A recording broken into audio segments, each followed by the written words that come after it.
Hello there, I thought I'd just do a quick video report to keep you up to date on the happenings up here at Stocks Reservoir. I'm going to bring you through from Friday the 12th of April through to yesterday, the Wednesday the 17th of April. On Friday, Saturday and Sunday were all dominated by the same things. We had a hard frost overnight and a cold easterly wind. Now usually you'd expect that to be dire straits for fly fishing and it would kill the sport completely, but this wasn't the case. Stocks carried on fishing really well. On Friday morning, Andrew Bentley and Peter Andrews took their boat up here to New Close Bay and they anchored just off the mushroom tree, as we call it, in New Close Bay. One of them fishing a washing line with buzzers and a fab on the point, and the other fishing a hothead damsel with buzzers and dowbacks on the droppers. They had 33 fish to their boat, and they caught 4 fish in their first 4 casts between them, which is quite incredible. Just when you expect the sport to start off very slow because of those frosty nights. Fishing in a similar area, drifting in those around the shallow areas, the northern shallows, and up there was Neil Hodgson and David Thompson. They were pulling lures and a variety of sort of intermediate and sinking lines. They too had a cracking day with well over 20 fish to the boat between them, about 25 I think it was in total. Saturday, probably the toughest day that I'm going to talk about. Top rods were Rob Flood, who took 10 fish, sinking line, cat's whiskers, and Carl Swimbank and Kieran Holiday, they had 13 fish between them on snakes, again fishing really deep down, but say really deep, they're in shallow water but hard on the bottom.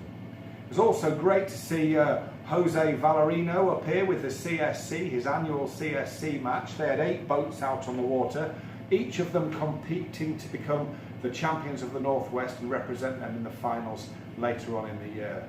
The top two rods in that match were Stuart Halford and Gavin Murray. They had 15 fish to their boat, split nice and evenly, 7-8 in Gavin's favour. So well done for those two and good luck in the final. There's a picture of them at the end of this report.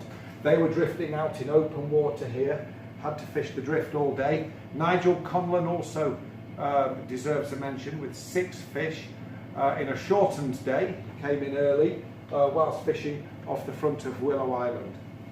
Sunday again, cold, strong easterly wind, but Chris Scotland took 11 fish from the northern shallows here on damsels, fished on intermediate lines, and Peter Crow and his partner, they had 25 fish to their boat, fishing really well in really adverse competitions, drifting out from Curry's Cast, open water down a variety of lures, and their catch included a cracking double-figure brown trout as well, a fish of the season there for Peter Crow. Well done, good angling. Same day, Mr. D. Barlow fishing squirmy worms. That's something I never hear here. No one ever really fishes these flies, but he did, and he caught 26 fish. I'm not sure whether that was an individual score or whether that was between 2 anglers, but they certainly it certainly works anyway, worth a try. Monday and Tuesday, much quieter affairs on the reservoir. You could start to notice a little bit of a change, that wind easing. The best catch on the Monday was 10 fish off Curry's Cast again down here, this area being really prolific, to Bob Shaw, sinking line and lures. And then on Tuesday, that's when we noticed the change. Duncan Watson came down here, fished a similar area but with floating lines and buzzers, and he had 15 fish. I think a couple of them may have taken lures, but the majority of those came on buzzers. And inside the fish, we're spooning buzzers out of the fish now as well. So it's great to see. They're feeding on buzzers, they're dying to come up in this water. Wednesday, yesterday, this was the first day that really noticeably changed. The wind dropped right down, there was a big lift in temperature. It had been much warmer overnight, and it showed. The fish came on fire. Tony Dryden, John Kirkham fished the top end of the reservoir, anchored up here right at the north as you can go on Phil's flats there. They had well over 30 fish to the boat between them. Tony was on fire himself. He had 30 fish as a personal score, fishing hothead damsels on floating lines, just twiddling those back nice and slowly. Nearby, David Manning fishing down here, similar sort of depth on the washing line this time on a slow sinking intermediate. He had caught earlier off the front of Willow Island on a floating line as well. He personally landed 29 fish. These are cricket scores. It's fantastic fishing.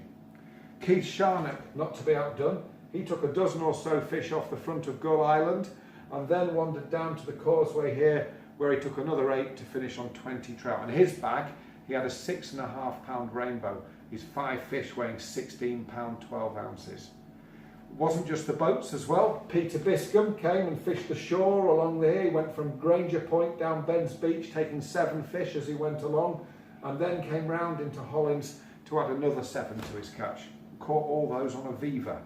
And not to be outdone, a late arrival in the day, James Birtwistle went down and fished near the jetty there, caught just the 1 trout, but what a cracker it was. A rainbow of 9 pounds exactly, or 9 pounds and an ounce I think it was, and there's a picture of him at the end of this report. So we've got cracking weather coming up over the Easter weekend. It looks really, really good. It's getting warmer and warmer. There are flies coming off and the fish are on them. They're on the buzzer and they're dying to get up to that surface. So hopefully we've got some great sport to come. Cheers.